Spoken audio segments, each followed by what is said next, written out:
Hello, ladies and gentlemen. We apologize for any technical difficulties we have been experiencing. Unfortunately, we did miss the senior ceremony. However, honoring the seniors tonight, Russell McFarland, Takeo Staten Sylvester, Owen Moriarty, as well as Sam Lipscomb. They will be playing their senior night game up here momentarily in 4 minutes and 2 seconds right here live on YouTube. This is the Varsity Link O'Day High School versus Lincoln High School Varsity Metro basketball. We'll be right back here live in just a few minutes.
"24 seconds to game time here at Bishop Thomas Gill Gymnasium at Phil Lumpkin Court.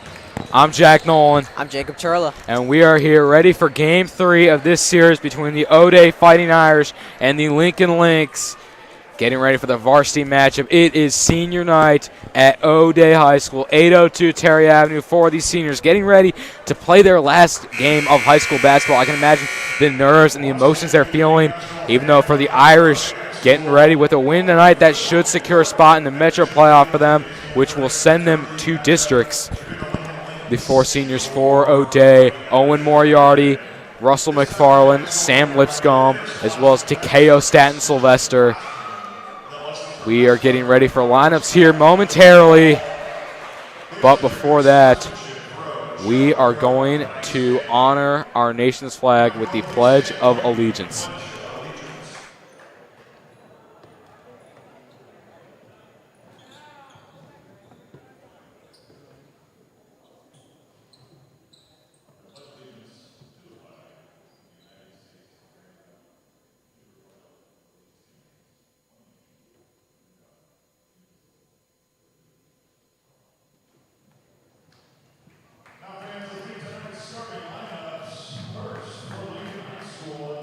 And thank you, Mr. McLaughlin, for that beautiful pledge of allegiance, as always. And now here's the lineup for Lincoln, starting at the point guard, number 3, Pace Corseo.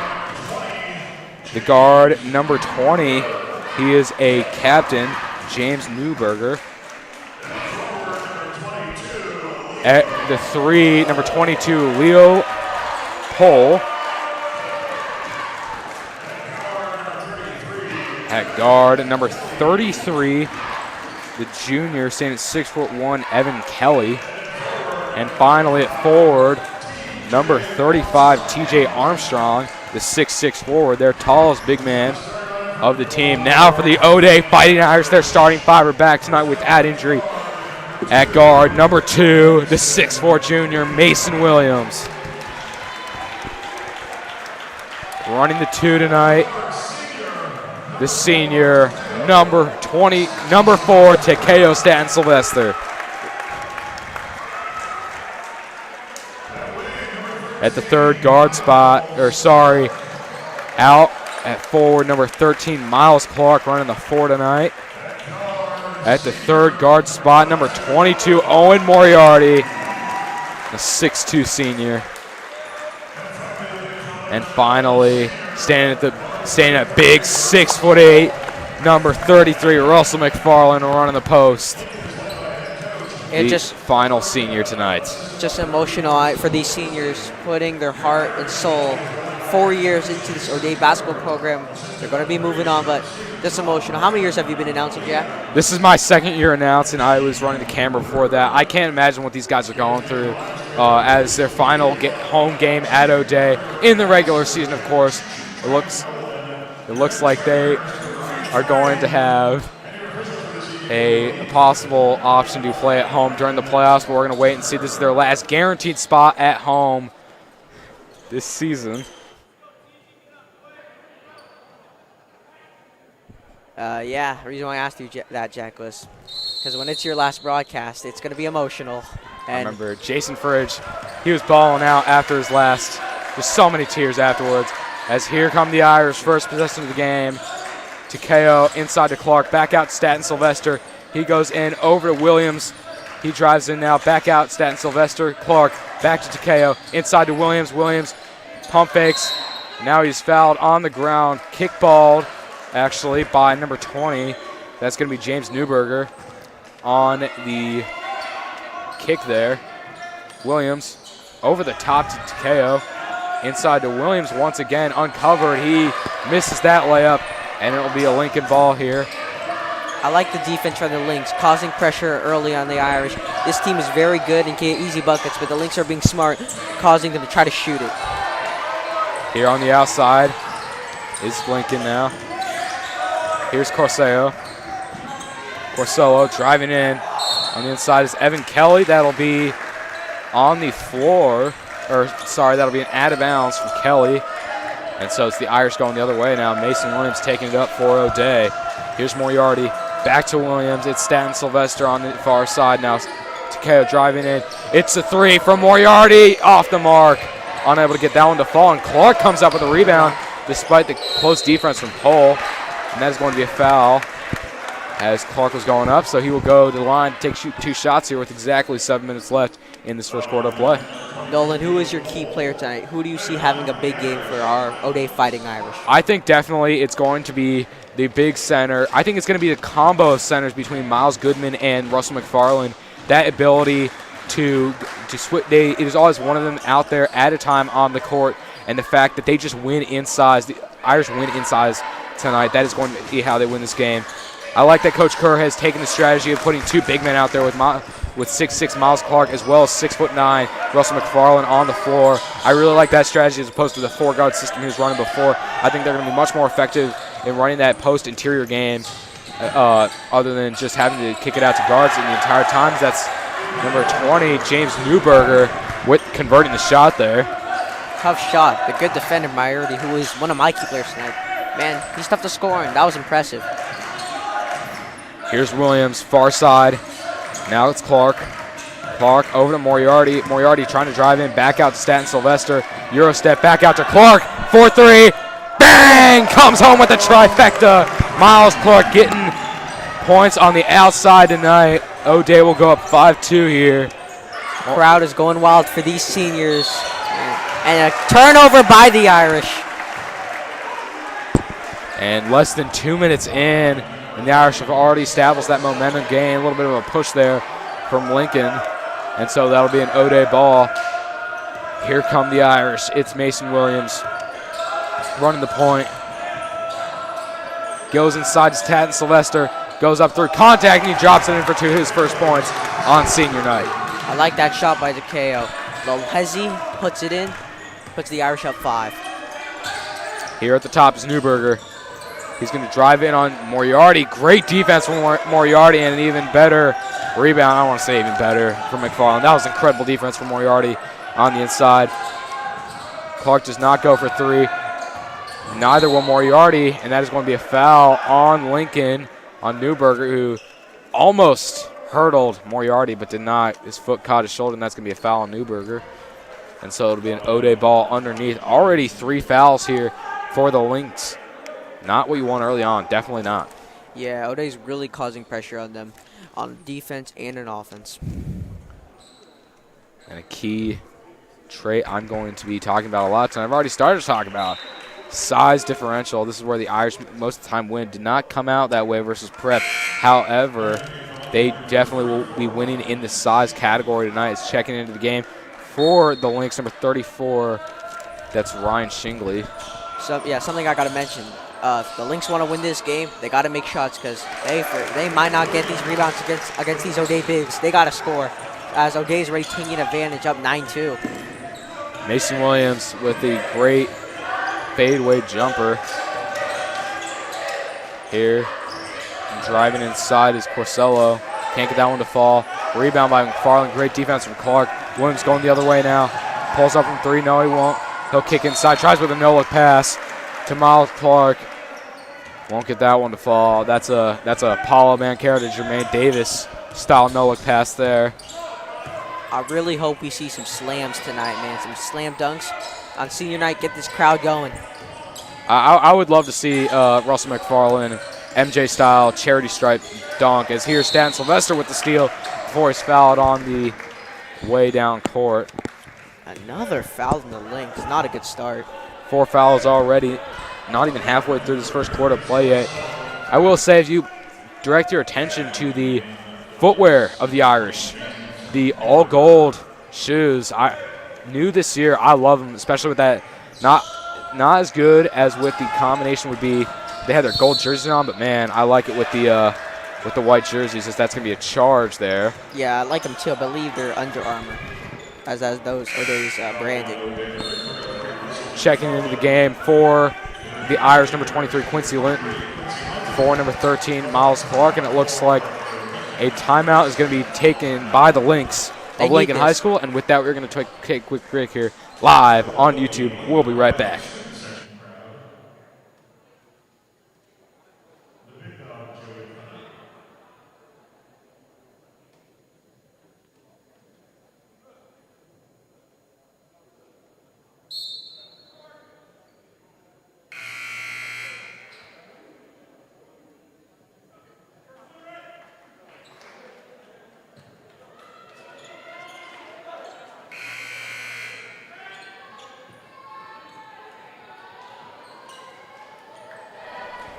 I'm Jack Nolan, and we are back here live at Phil Lumpkin Court at Bishop Thomas Gills Gymnasium at 802 Terry Avenue in Seattle, Washington, home of the O'Day Fighting Irish. Leo Pohl kicking it into Newberger. Here's James Newberger, guarded by Takeo Staten Sylvester. Staten Sylvester with great defense here. The full court press, I guess you could say, one-man press. That's intercepted and stolen by Moriarty, going full speed the other way now. Trying to drive in, tries to kick it inside to McFarland, but that gets tangled up with the hands of the Lincoln defenders. Here the other way come the Lynx. Inside now, kicking it back out. That's tipped and away by Moriarty. That is why I picked him as one of my key players. The senior, very experienced, already causing so many problems on defense for these Lynx. I love what he's doing. Moriarty developed more into a one-guard spot this year after running more of a two-guard position last year and years prior. I really like what he's been able to do, especially developing his three-point game in the offseason. He's been a really key contributor for the Irish so far this season. Has a nice fadeaway there from James Newberger. Gets the Lynx back within 5 of the Irish. Impressive, the center too, Newberger. He's listed. Oh, never mind. That's a captain. My mistake. It's a guard. I'm sorry, but still, impressive shot, nothing less. Here's the jumper from Moriarty. He gets that one to fall. The Irish now have 11. Moriarty with his first bucket of the night, or second bucket of the night. Here's Staten Sylvester looking to try to drive. Newberger driving down Staten Sylvester. He gives it back out to Armstrong, who takes the elbow jumper. Can't get that one to fall. Rebound by Moriarty. Now it's Williams taking it for the Irish. Almost intercepted there by Lincoln. In the corner, it's Linton. That is tipped. Batted out of bounds by James Newberger. I'm loving what, even though they only put 4 points to the board, I'm loving what this captain, James Newberger, is doing. Scoring points, his handles, trying really hard on defense, just caused out of bounds. But explains why he's a captain. I think you're absolutely right. That leadership is certainly showing on the court. As that is going to be a travel on Williams. So that'll be a Lincoln ball. Amount of times I've been able to call Newberger's names tonight really shows that he is their one guard, and they're going to be using him a lot, I can only assume. So here's Newberger driving on Moriarty. No shot. That is going to be a foul on the ground. Looks like it's going to be on O'Day. That's going to be on Quincy Linton to push. Man, the Lynx do have some good ball-handling point guards on the JV team. Daniel, great ball handler. That's just like Newberger here for varsity.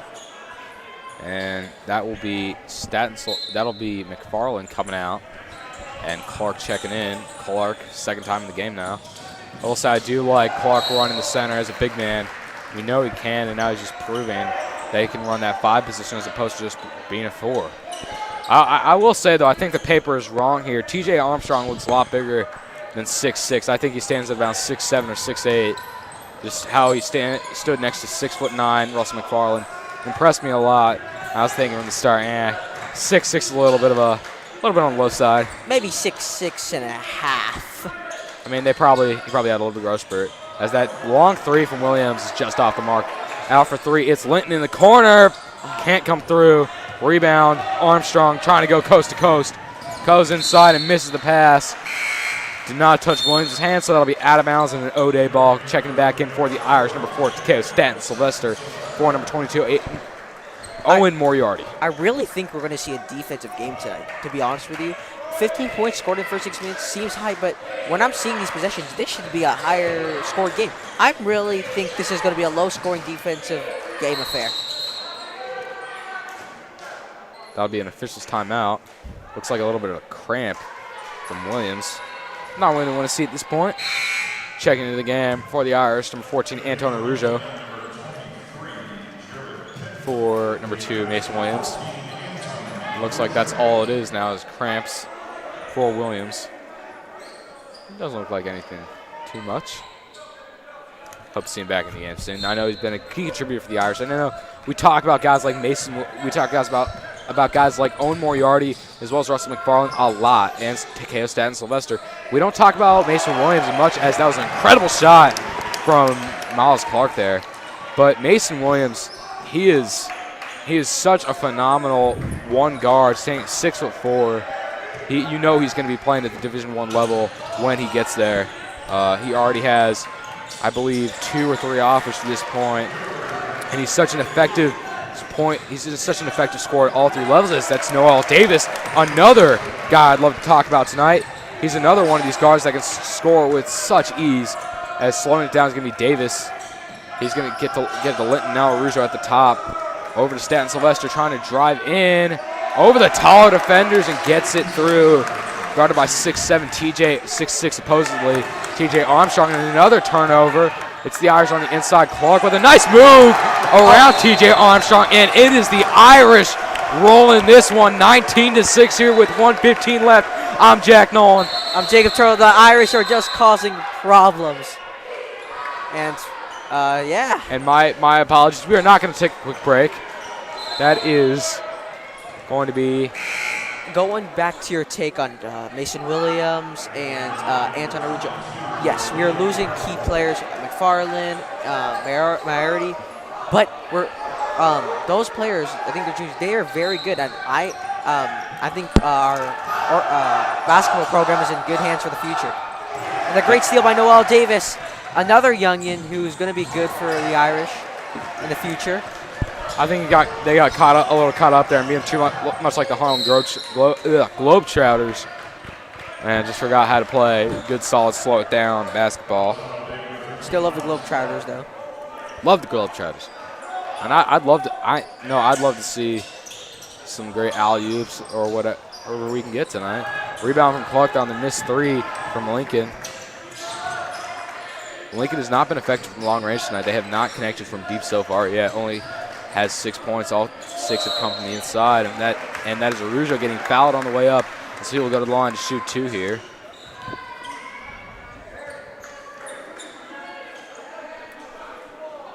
Anton Arujo at the line, one of the future stars I see for this Irish. He's only a sophomore. Him and Noel Davis, 2 sophomores I think are going to light up for no day in the future. I think as well, Miles Goodman, he stands at 6'9". He's a little taller than Russell McFarland, only by about half of an inch. But you know that next year he's going to have to step into a big role as the primary big man for this team, as you have Malcolm Clark wanting to run more of a 3/4 role. Shout out Miles, he's my mentor. You know, but he's going to have to step into a bigger role next year when Russell McFarland leaves, and that kind of stress. I mean, it's going to be tough, but I know that he has the skills to do it, especially with the experience he's had on varsity as a sophomore this year. Yeah, McFarland going to play college ball next season at Colorado College, not University of Colorado College, I believe. Still a great college. I think it's the D2 level, but yeah. He's a great D3 college, an incredibly difficult school to get into with a 13% acceptance rate. McFarland, I'm in personal finance. He is one heck of a student, consistently keeping that GPA up. He was noted as one of the top performers on this team, one of the members of the 3.5 and above club on this Irish basketball team last year, of which the Irish led the Metro League in members of the team with above a 3.5 GPA. Wow, I did not know that. Very impressive. Very impressive academically. These guys stay focused in the classroom. It's very good to see. I mean, the work ethic. I have Sam Lipscomb and Russell McFarland in my personal finance class, G3, and man, they work hard. That's Anton Arujo for 3, connecting from long range, and that'll do it for the first quarter of play, 24-6. The Irish are running away with this one, but you won't want to miss the end of this one, folks. On senior night, we'll be right back here live on YouTube.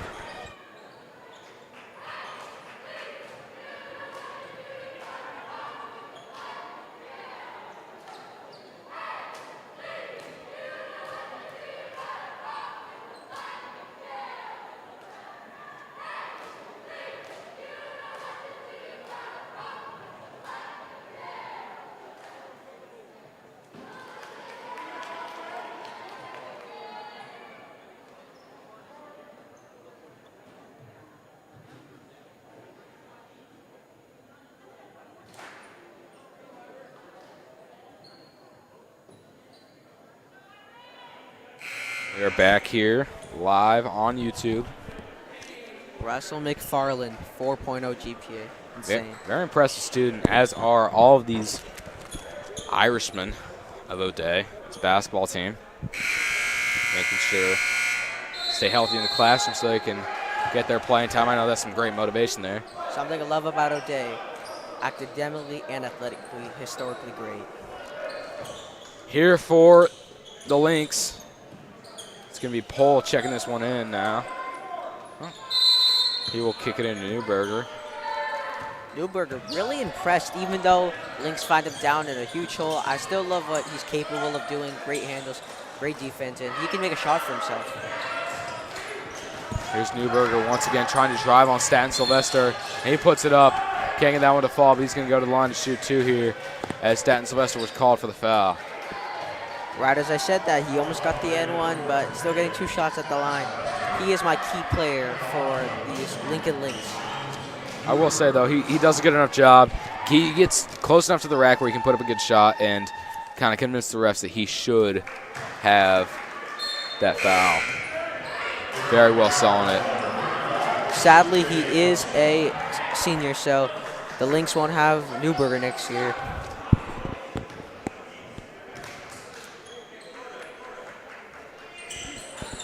And Newberger will miss the second free throw, or hit the second free throw as well. And so it'll be Anton Aruzzo checking out for the Irish. Coming is Mason Owen Moriarty. Here's Noel Davis though. Kicks to Moriarty. Big screen from Clark. It's Noel Davis now. Out to Moriarty. Gives Davis. Now it's Clark. Fade away. Can't get that one to fall. That is out of bounds off of Owen Moriarty. I love the shot selection by Clark, the fadeaway. Kobe Bean Bryant. I'm sorry, Owen Moriarty, my gosh. I'm going to be botching the name all night tonight. I don't know why. Has a nice little floater there from Newberger. Here comes Moriarty. It's Linton now on the far side. Davis from the corner. Goes back in, Staten Sylvester from three. It's Clark. No go. Rebound not claimed yet. Finally taken by Newberger.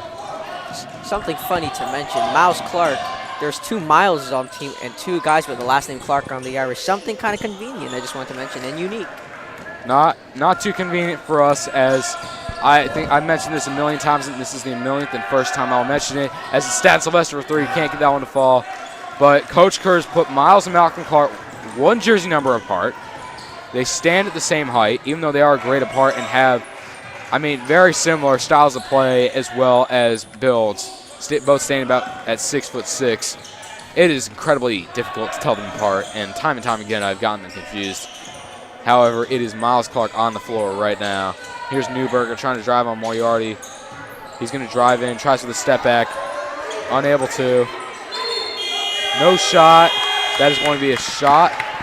Clock violation. No 3 in the key. And that will do it for that possession. Checking into the game for the Irish, Mason Williams, as well as Russell McFarland for Quincy Linton and Noel Davis. Yeah, I could see Moriarty was telling the ref, hey, 3 in the key. I saw him, man, with the symbol 3 on his hand, and he got the call. Great call. Here's Moriarty. Staten Sylvester driving in now. My key player, throw in, it's a travel.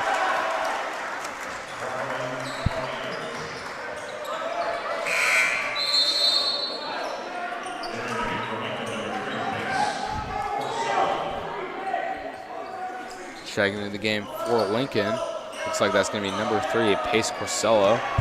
Here's Newberger again. I'm still loving what he's doing. Jack, do you love what he's doing today? I think what he's doing right now is it's not quite cutting it due to what is happening on the scoreboard. However, if they want to get back in this game, that's how they're going to be able to do it.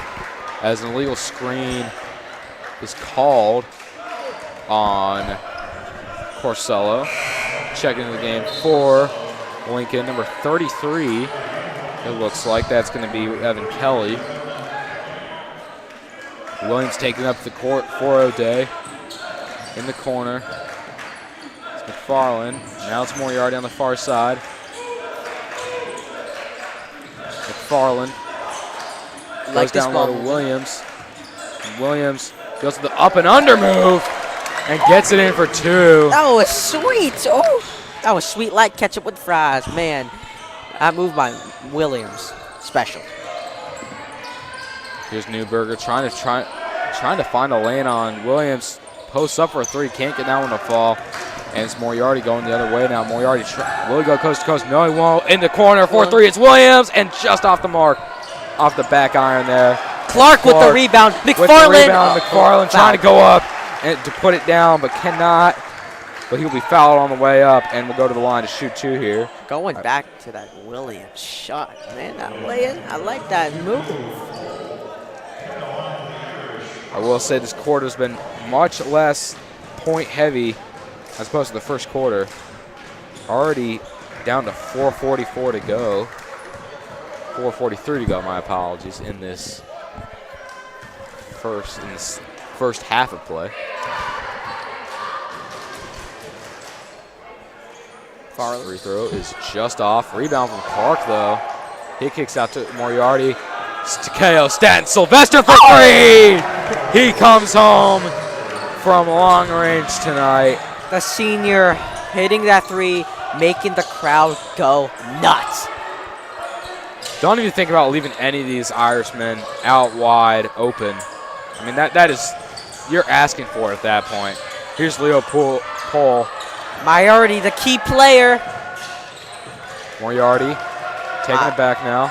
Stanton Sylvester pulls it back. Moriarty once again. Moriarty to Clark. Clark driving in. Goes to the floater. Can't get that one to fall. That is going to be an over-the-back call, I believe, on McFarlane.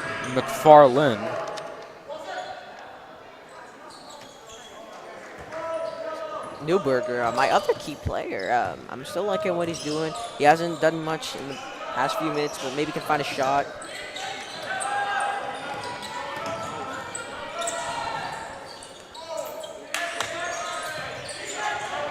Here's Newberger trying to drive on Williams. Kicks out to Pohl. Pohl with 8 seconds left on the shot clock. Inside to Armstrong. Tries to get it over McFarland. Will do that, but can't get it to drop.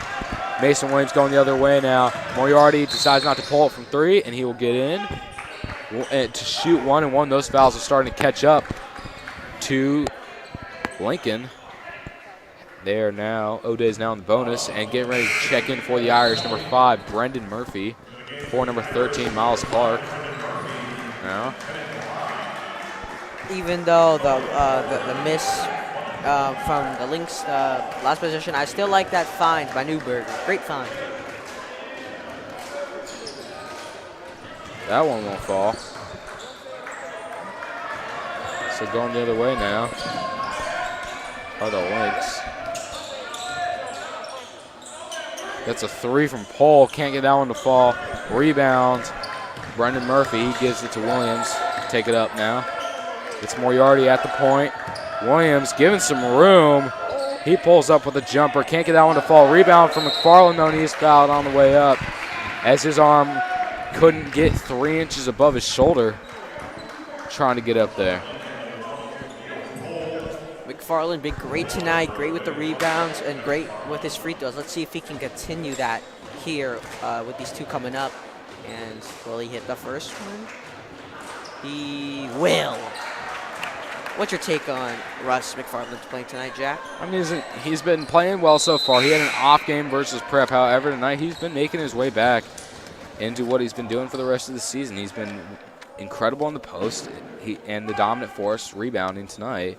I'm surprised we haven't seen Miles Goodman in the game. However, I think it's bound to happen, especially with the lead building. I know Kerr's going to want to incorporate some of the younger guys into this game as he sinks his second free throw. Go 2 for 2 from the charity stripe tonight. So here's Newberger going the other way now. Guarded by Williams. Newberger driving in on Williams.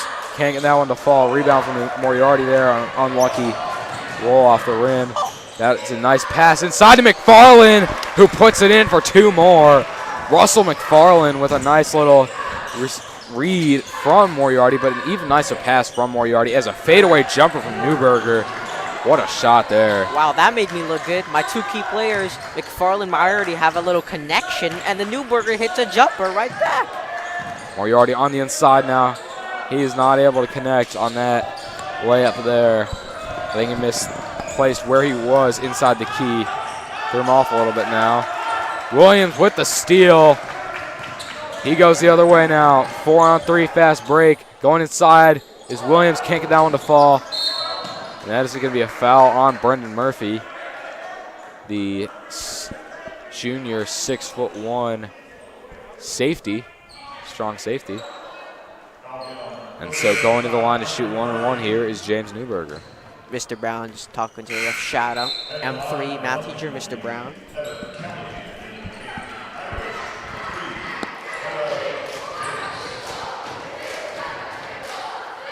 The Lynx cheerleaders cheering on them on, trying to make this free throw. Going to the line now is Evan Kelly. His first will drop, so he'll get another shot from the line.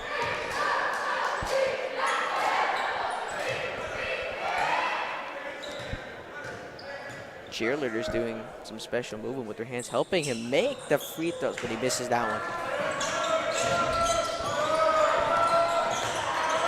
Here's Moriarty over to Williams. Williams with a nice spin move. Tries to get inside, goes inside to Farland with the beautiful layup. Straight in, no backboard or anything. Minute 45 left here in this second quarter of play. That's going to be a foul called on Moriarty. So it will be Kelly going to the line for 1-and-1 again.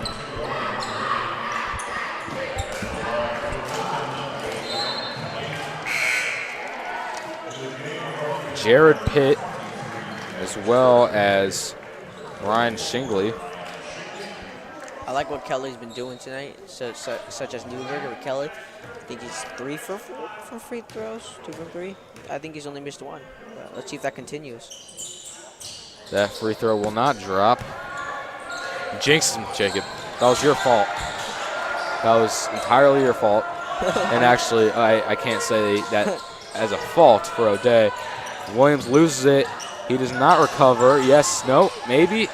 We're going to have to watch. It's going to be Jared Pitt eventually recovering and getting fouled by Williams. I'm sorry, Kelly, for accidentally jinxing you, but, you know, maybe it helped us. Don't apologize. Don't apologize. That's, hey, we'll take it.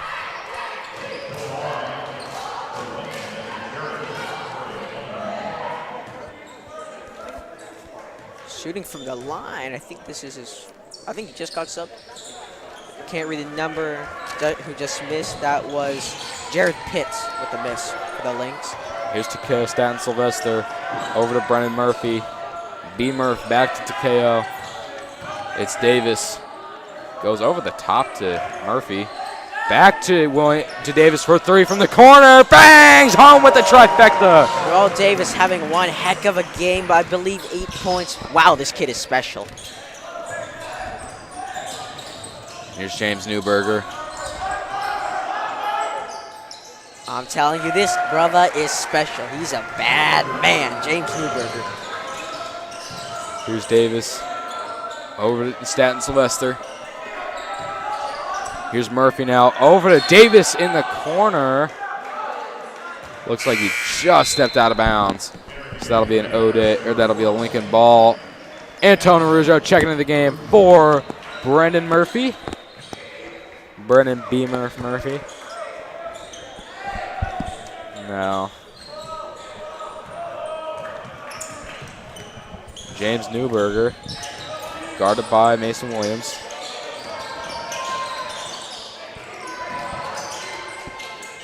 Newberger, great player, as I believe is the leading scorer for these Lynx.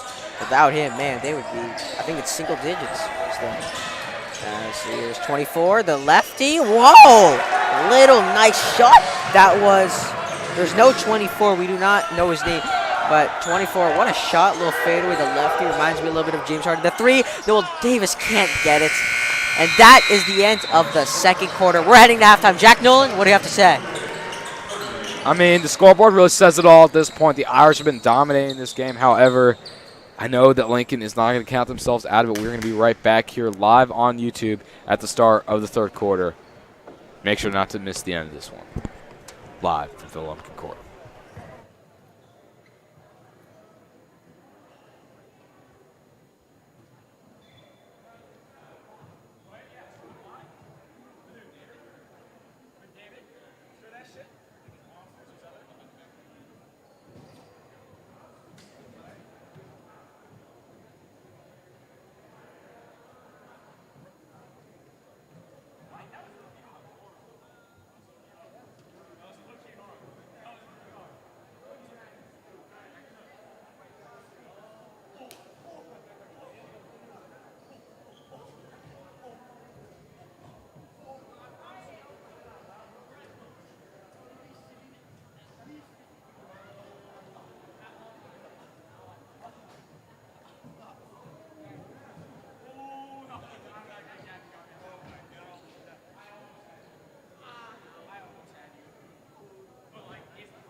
We are back here live on YouTube as it's the O'Day Fighting Irish leading the Lincoln Lynx to this point. It's been all O'Day running the first half up 38-17 to this point.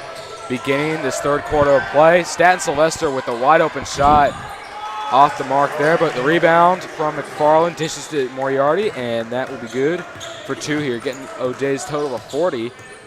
Yeah, heck of a half by the Irish. My key player, Moriarty and McFarland, had a great first half. I think the best player for the Irish, honestly, Mason Williams, had a great first half.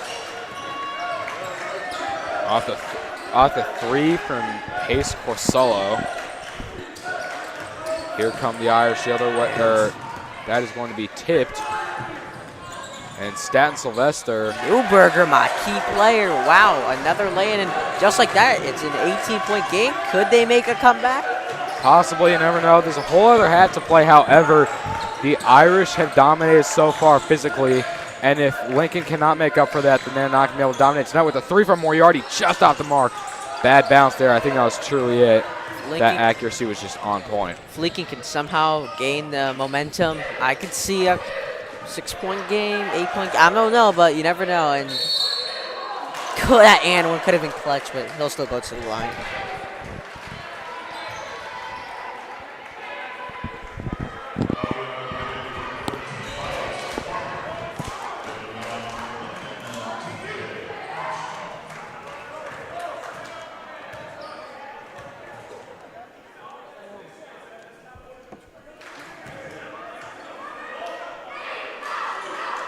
First free throw off the mark.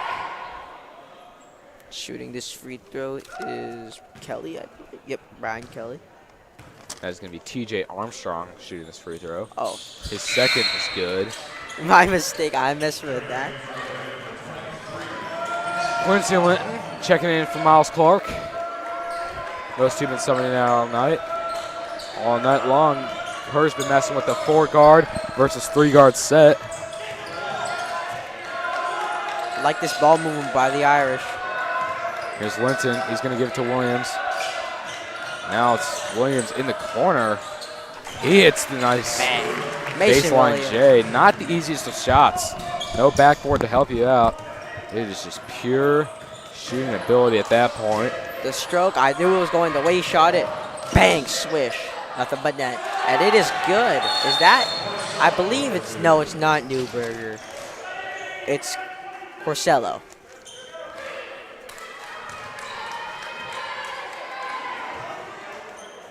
Well, it's Williams taking up the court now. Here's Staten Sylvester. Now it's Williams. Over to Linton. Williams driving in. Here's Staten Sylvester with a nice save of the ball. He loses it, gets it back. Now it's McFarland inside, and he puts it up for 2 through traffic, and that's what the physicality and size of Russell McFarland does to you. You can't stop him in the post. Jack, guys, we are at our last regular season game for the Irish at home. What was your favorite regular season game at home this year? As you called many of the games. I got to say, there isn't one really, but that Cleveland game, I have never seen O'Day play on a level like they did that game.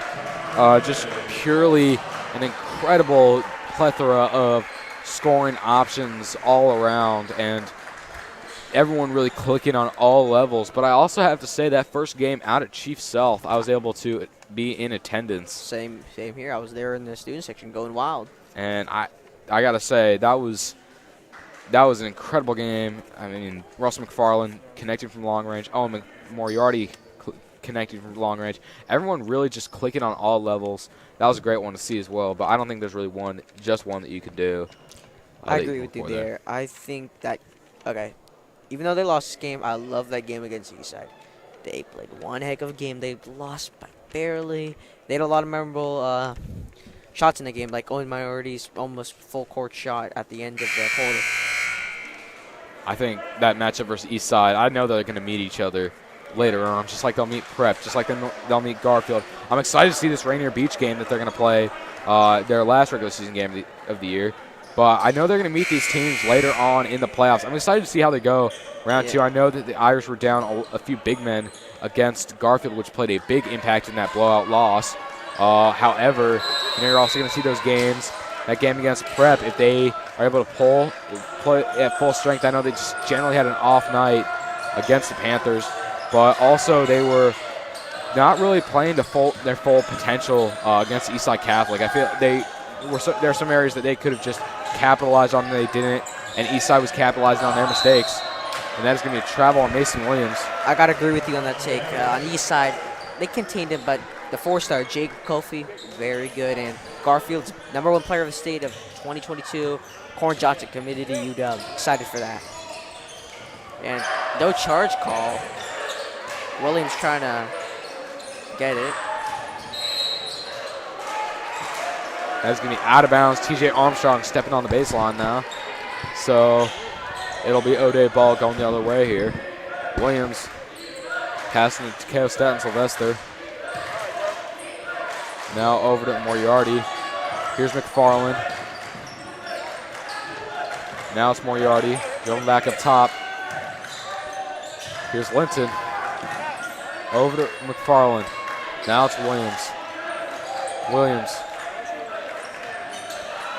Here's Staten Sylvester trying to drive in, goes back out to Williams. Just takes a step in, and that buzzer beater is good. Mason Williams, just a clean stroke there, able to convert for 2. What I've been saying all night, this kid is special. He's a bad man, Mason Williams. He's special. Definitely looking forward to seeing him play for the Irish for years to come. I believe he's a sophomore, 2 more years. Sensational. He is in the class of 2023, a junior. He's had an incredible season, though, this year. And really showed out in multiple appearances. Here's Armstrong, goes over McFarland, unable to get that one to drop. Here's Pohl with the rebound, can't get that one to fall either. And it's McFarland with the rebound. The Irish going the other way here. Here's Takeo Staten Sylvester trying to drive in back out to Williams. Williams with the jumper from 18 feet out. He gets that one to fall. Man, I'm just speechless. This guy is special, man. I've never seen anything like it on this Irish team. He's special. His work ethic really emulates that play style as well. He goes out with that energy every single practice. I see him out there, especially anytime he's in the weight room. He also likes to bring that energy to the team, and he's always one of the hardest workers out there. He finishes every single rep I see him work at, and just that energy and work ethic are what make him the player that he is today, and it's very impressive to see on a nightly basis. Yeah, with my insider reports, I got a source, a very reliable source telling me, he's a great leader. Everyone loves him. He's a heck of a player. Ball's out. Over the top to Kelly, and he's going to be fouled on the way up. Coach is not happy with the amount of fouls from the Irish here early, and I would agree with them. 3 fouls in 5 minutes, not what you want to see. You do not want to be on pace to put the Lynx into the double bonus by the end of the half. I got to agree with you, Jack. I mean, Irish up 23, pretty much, if they can hang on, probably win this game. But, in those playoffs, those fouls are very costly. What if the end of the game, foul them, but like it's a 3-point game, hit free throws? You never know. You never know. Here's Kelly. He's going to hit that second. He'll go 2 for 2 from the stripe. Staten Sylvester back to Williams. Williams trying to drive in. It's going to be Staten Sylvester. Kicks over to Linton. Here's Arujo. Back to Williams. Williams cuts left now. Elbow jumper. That one can't fall. Rebound from Porcello. Despite the miss from Williams, I love something he has. He has that it factor, if you know what I mean. That mentality, he has it. Inside the pole, now out. A little bit of contact there with Porcello. Williams not happy. I saw a little bit of a push off there from Porcello. No call though. Just got to let these guys play sometimes. Looks like a common case of it there.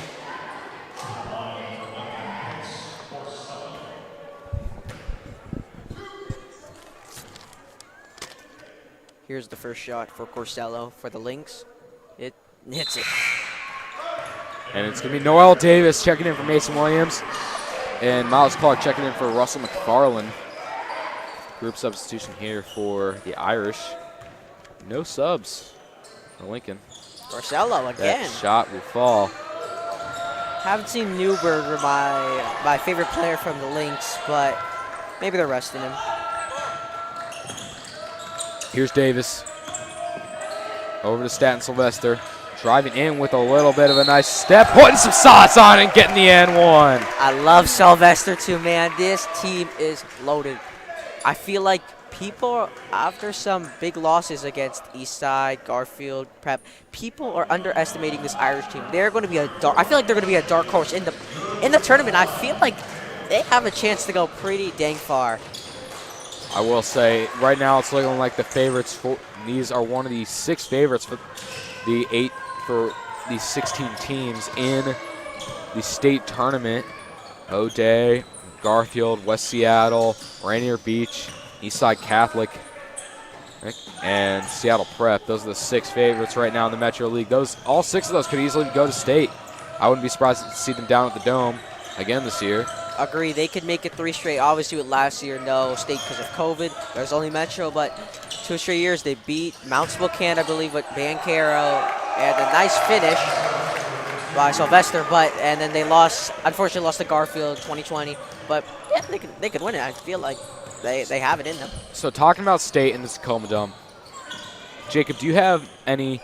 I know the Tacoma Dome has been the state venue for football for up until 2019. And basketball for forever now. Do you have any other place that you think the state championship could be held for basketball specifically? We think we know the obvious answer since it just got renovated, the Climate Pledge Arena. The only problem is, man, it's going to be expensive. The Storm play there, the Kraken play there, and potentially when we get a team, probably going to play there. So I really think that Tacoma Dome is a pretty reasonable value for a reasonable price to hold the tournament there.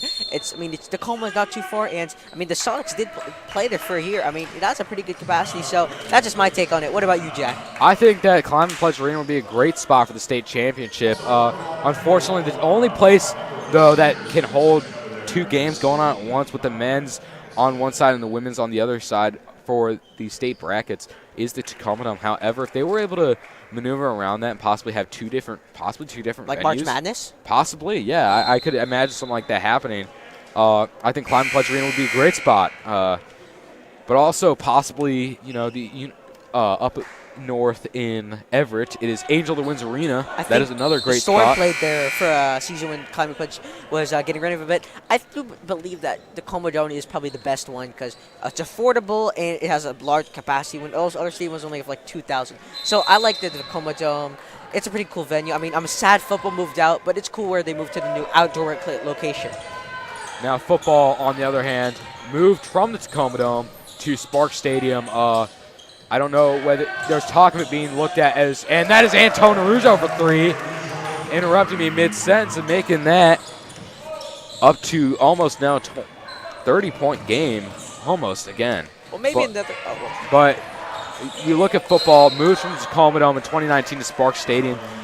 I know my preference would say Memorial Stadium. There is a plan to redo it in a few years after I've graduated, likely after you've graduated as well. It is an older stadium, hasn't been remodeled for quite a long time now. Older bleachers, older infrastructure. But when they get that remodeled, do you think that could be a possible state championship venue? Because, now it might not because it is also district play is used there. But outside Memorial Stadium as well as the Tacoma Dome, I know I'm a big fan of Martin Stadium in Pullman, Washington, used as a venue, especially since it's a little bit smaller of a stadium. And even though high school football state championships are great, I don't think they're going to be able to pull in 65,000 plus to be able to attend at Husky Stadium. And that feeling of a packed crowd is more valuable than being able to sit more people, in my opinion. I think I 100% agree with you. And plus, I think, there's a lot of really good teams in Seattle or good football that have a potential to make the state. And the problem is that Pullman, it's like 4 hours away, and there wouldn't be a lot of fans there. So I think you got to keep it a neutral site. I like the Tacoma Dome, but Puyallup is good. Teams up north or over there can come at a pretty manageable time, and teams from here in the city, Seattle, can get there at a manageable time. So I love where they have it. Not too far, but not exactly in Seattle because that's far from the other cities, but right in the middle. I love it. I get exactly what you're saying, especially with it being on literally the border of Washington and Idaho. Shot off there, rebound from Clark. He puts it back up, unable to get that one to fall. Brendan Murphy forcing a jump ball. Nice job. Potentially for the basketball, Husky Stadium. Husky Stadium. I don't know if they could pull it off. It's pretty 18K. They could maybe pull. I don't know if they could pull 18K, but you never know. It's probably, very small. It's a much smaller stadium. Can't really run too. Might For be football, too me personally, the only issue with Pullman Stadium, I think you nailed it. It's in the middle of, I don't want to say the middle of nowhere, but it is in the desert, very far out. And I think but the teams from the east side would really appreciate it, I think, especially teams like Kennewick and Mount Spokane and others would really, really like having their state championship out there, even if it's just for a year. And I know there are a lot of untapped high school football fans out in Eastern Washington. Yes, because I can imagine they're tired of the Metro League just dominating the state. I definitely, for sure, agree with you. You just took the words out of my mouth. But, yeah, I agree with everything you said. But, sorry, I lost my train of thought. I will share it if I remember. Back to you, Jack. Clark at the top. Here's Stan Sylvester now inside to Clark once more with a great lay-in. I like finishing that. off that incredible facilitating there from the Irish. Going coast to coast and blocked by Arujo. Tough luck there. Looks like it just barely got contact with his arm. And so going to the line for two here will be number 3, Pace Casello. I just remember what I was thinking of. Like you said, multiple venues. I like, that March Madness feeling. Like maybe they could have like the earlier tournament, like we're closer. So say we play. Give me a school that's pretty close in Seattle. I think you're right about that. Like a team that's pretty close to Seattle, in the city. Us playing them, we could play like at a pretty pricey, but Climate Pledge. It's close to both schools, and then when depends who you play the chip will be how far the championship game is. So it's an equal drive and it's fair. Yeah, I think you're right about that. I think that has potential, especially a place like the ShoWare Center down in Kent, and then Angela Wynn's Arena up in Everett. That similar size, both minor league hockey stadiums, part of the WHL. A good size for a state championship venue. The men's up in Everett maybe, and the women's down in Kent. I think that would work perfectly. You know what? The WIA has likely considered a lot of these options, and it's not the easiest thing ever, having to consider where all the teams are coming from and the strange geography of the state of Washington. It can be a difficult thing. But with that, we're going to take a quick break. We'll be back here live on YouTube at the start of the fourth quarter.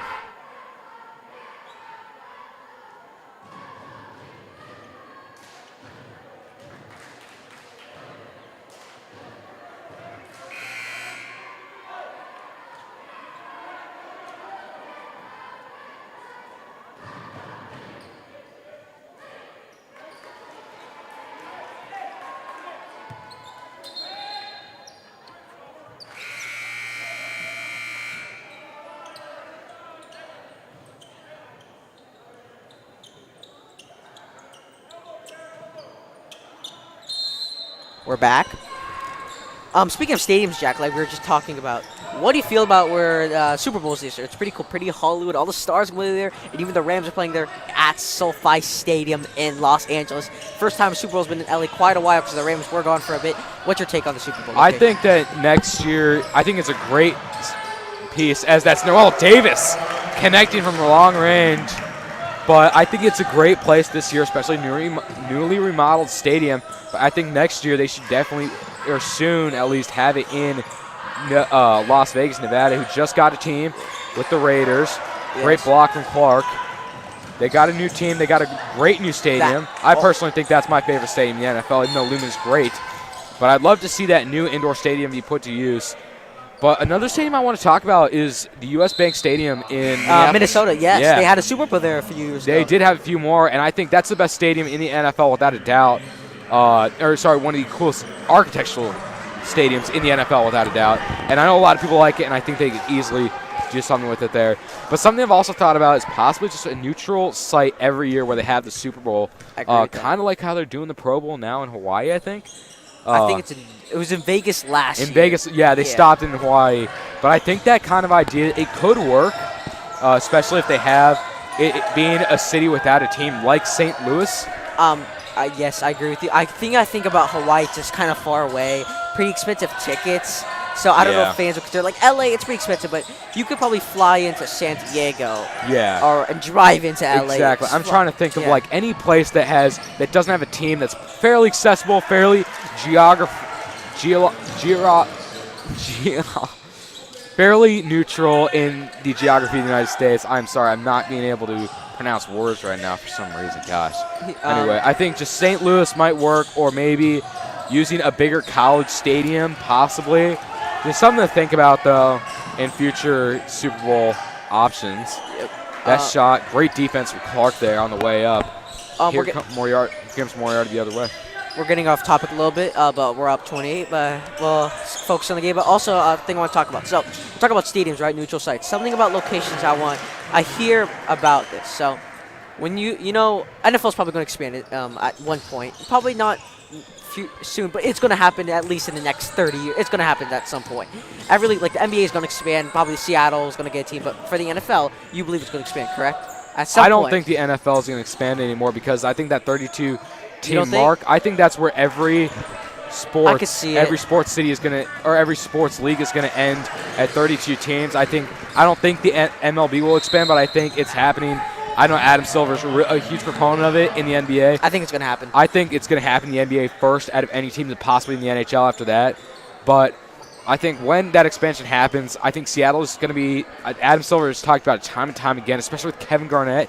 Rumors went around a year ago that he was going to move the T-Wolves back to Seattle. Because he said in that interview, if I could do one thing, I'd bring the Sonics back. Yeah, I mean, everyone wants Seattle's basketball back in Seattle. It's just the idea of we don't want to lose our team to get basketball back in Seattle. That. Now, adding a team to the East, adding a team to the West would mean adding a team to the East.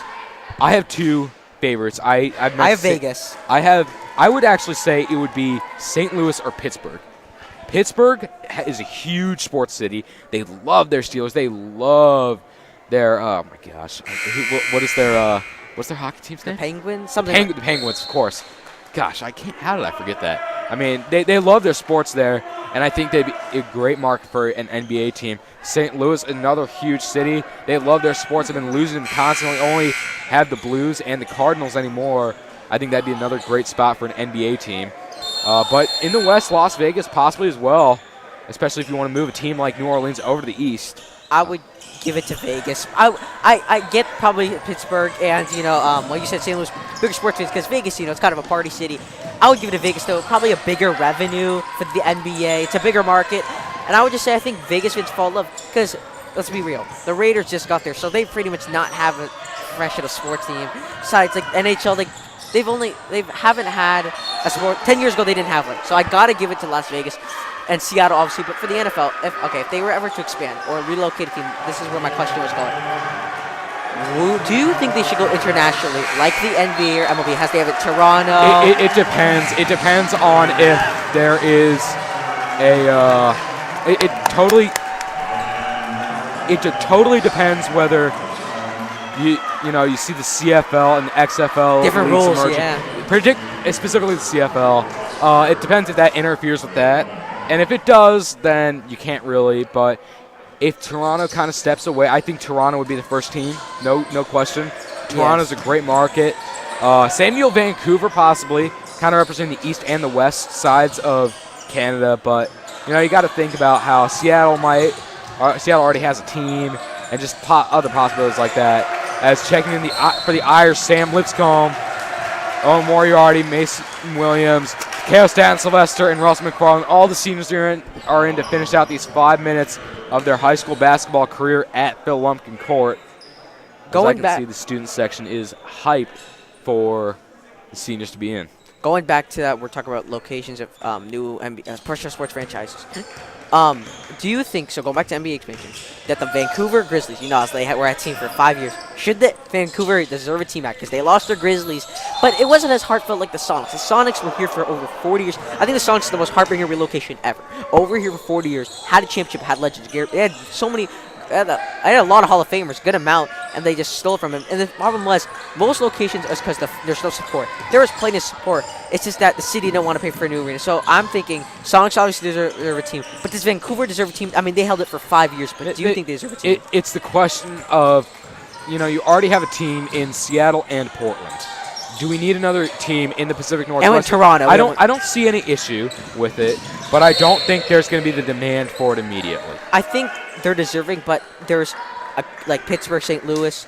It's not going to happen Vegas. as soon. I'd put them before Vancouver, but Yeah, I pretty much Seattle's pretty much a no-brainer. Yeah, that's the first. No bias, but it's a no-brainer. And then Yeah. I think Vegas, but any other team that can deserve it. Here's Moriarty, looking to finish out his senior night career. At 8:02, Terry, his first free throw will sink. Speaking of seniors, these young men will be going to college. I just had a conversation with multiple people, including my dad. We talked about into depth. He's the one I mostly talked about. Do you believe that these NIL deals is ruining college sports with all these guys transferring? I feel like it is. It's college football is special because you get to have these players for so long, and it's high school guys. They're not getting paid, and they stay there. But now it's kind of like professional sports. They move around. That's special. It's like college professional sports because they're getting paid. It's free agency. Caleb Williams was there at Oklahoma. He just left right away to USC he followed his coach right away. I don't think it's ruining college sports. I see what you're saying, though. It only affects really the sport of football and basketball the most, and then some baseball as well. Those are the big revenue maker. Those are the biggest sports with the biggest revenues. And so with that alone, I think not really, but it's definitely playing an effect that I think it's going to be. I think right now it's experimented with, and it could be easily overturned in the next few years. Yeah, I'm sick of this transfer for all these. Like I get okay, they deserve to get paid, but I wish they went back to the old rules where you transfer because they just transfer, get their money, they get to go wherever they want. Sit out of here like they used to. That's why college football is so special.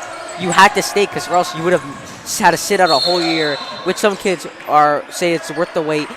But, I mean, some kids stayed in, like, you get to make those connections with the players like fans. I love this player because you got to see them all 4 years. But, unfortunately, that probably won't be the case. They can leave after 1 year, and you won't, like, oh, I only had them for 1 year. It's kind of like the NFL say, like, Kawhi Leonard in NBA. He was there for 1 year. They only had him for 1 year. Like, oh, we don't really get to have him for multiple years. He was there for one. He's gone. Won them a chip, though. But what's your take on it? Yeah, I think you're right about that. As out to Williams. And now in the corner, Staten Sylvester for three. He gets pretty banged up on that, and that's going to be an over-the-back violation on Lipscomb. Yeah, I'm just not a fan of the transfer portal. And something about college football, I feel like they got to expand the playoff.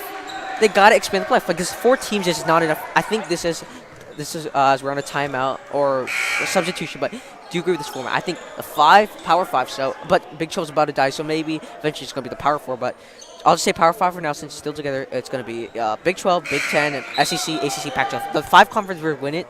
Then I would put 3 like wild cards, like the NFL do it, or like instead of like the best, because in the NFL there's a scenario tiebreakers. Instead, the committee picks the 3 teams they think are the best to make it. So say like Alabama won the conference, but the Georgia Bulldogs were like 12-1.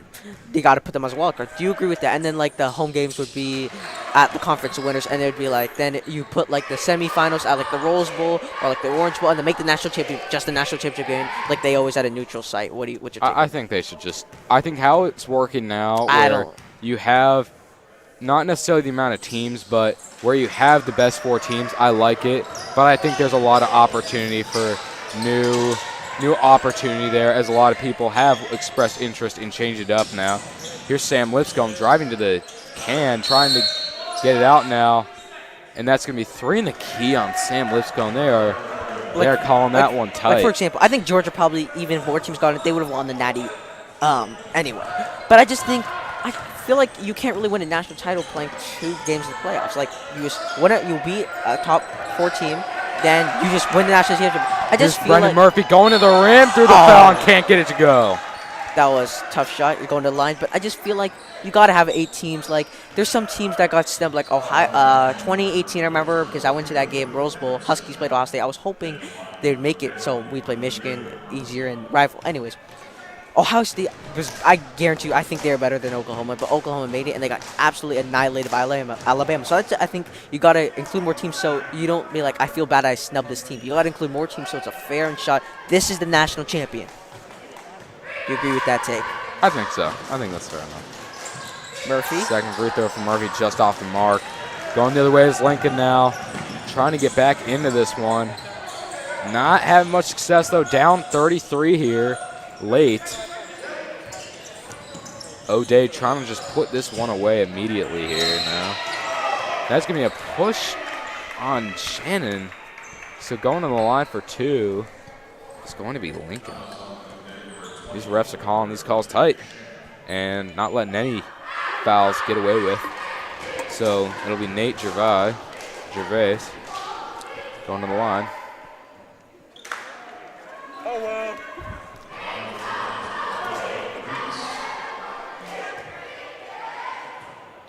Here's the second attempt. No good. No good. But it'll be Brendan Murphy with a rebound now. And BJ Shannon going the other way. Timeout for O'Day. With that, we're going to take a quick break. Be right back here live on YouTube.